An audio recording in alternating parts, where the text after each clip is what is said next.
চলো এবার উপরের ঘরটা তোমাদেরকে দেখাই, যে উপরের ঘরে মা কি করেছে দেখি। ও বাবা, ঠাকুরের বাসন ধোয়া হয়ে গেছে। কে ঠাকুরের বাসন ধুয়ে রাখলো? বাট এখানটাকে নোংরা করে রেখেছে দেখো।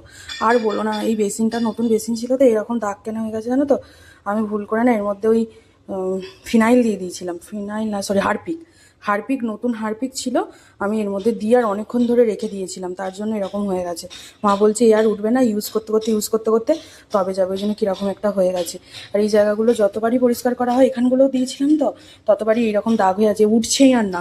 আমি একটা ভুল কাজ করে ফেলেছিলাম। যাই হোক, আজকে আমি সন্ধ্যে দিতে এসে আমার কাজটা এগিয়ে গেল, কারণ ঠাকুরের বাসন ধোয়া হয়ে গেছে। মা ধুয়েছে কিংবা বাপি ধুয়েছে, কেউ একজন হবে। বাপি এসে স্নান টান করে আবার ঠাকুরের কাছে এসেছিলো ধূপ জ্বালতে। আজকে যেহেতু সকাল সকাল বেরিয়ে গেছে, হয়নি তো, ওদের দুজনের মধ্যে কেউ একজন তো করেছে, আমার কাজটা এগিয়ে গেল।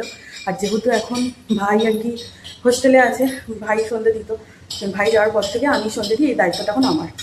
আমি স্বেচ্ছায় নিজের ঘাড়ে দায়িত্বটা নিয়েছি। যাই হোক, ও বাবা, ঘর পুরো পরিষ্কার করে দিয়েছি তো মা, একদম। দাঁড়াও লাইটটা জ্বালাই, কোন সুইচটা সেটাও জানি না, এইটা পাখার।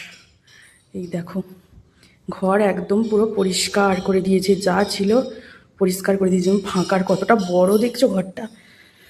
আমার বার্থডেতে বাবাইদা আমাকে এই টেডিটা দিয়েছিল, এটা এখন এখানে আছে।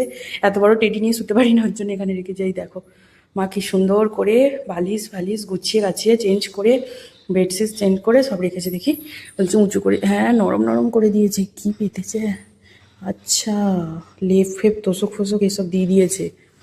ভালো লাগছে, বেশ সুন্দর লাগছে। ওই জন্য আমাকে মা বলছে যে উপরে যা, গিয়ে দেখলে মনে হবে যে একটু শুই গড়াগড়ি দিই, এরকম টাইপের। ভালোই হয়েছে, বাট তাও আমার নিজের ঘরই আমার কাছে বেস্ট। আমার নিজের ঘরটা আমার যে কী ভালো লাগে কি বলবো। আমার ওই ঘরটা আমার খুব পছন্দের।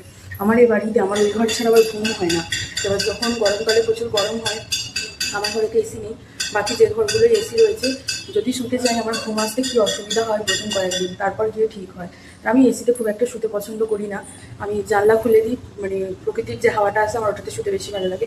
এসির হাওয়াটা আমার খুব একটা বেশি ভালো লাগে না। যেদিন অতিরিক্ত গরমে থাকতে পারি না সেদিনই যাই, আদারওয়াইজ আমি কিন্তু যাই না এসিতে। এই হচ্ছে ব্যাপার। এখন তো প্রচণ্ড রোদ। আর একটা জিনিস তোমাদের দেখাই, এই গাছগুলো ভেতরে মা কেন রেখেছে জানো? এই গাছগুলো, মানে এটা কেশত্ব পাতা গাছ ছিল, গাছটা খুব সুন্দরভাবে হয়ে গিয়েছিল এখানে, কিন্তু ওই ইঁদুরে খেয়ে নিয়েছে। এই গাছটা পুরো ইঁদুরে খেয়ে নিয়েছে পাতাগুলো। ওর জন্য মা এই দুটো গাছকে ভেতরে রেখেছে। এগুলো নয়নতারা গাছের চারা বেরিয়েছে, এই যে, ওই জন্য মা এই গাছগুলোকে ভেতরে রেখেছে। কি আর করা যাবে বলো।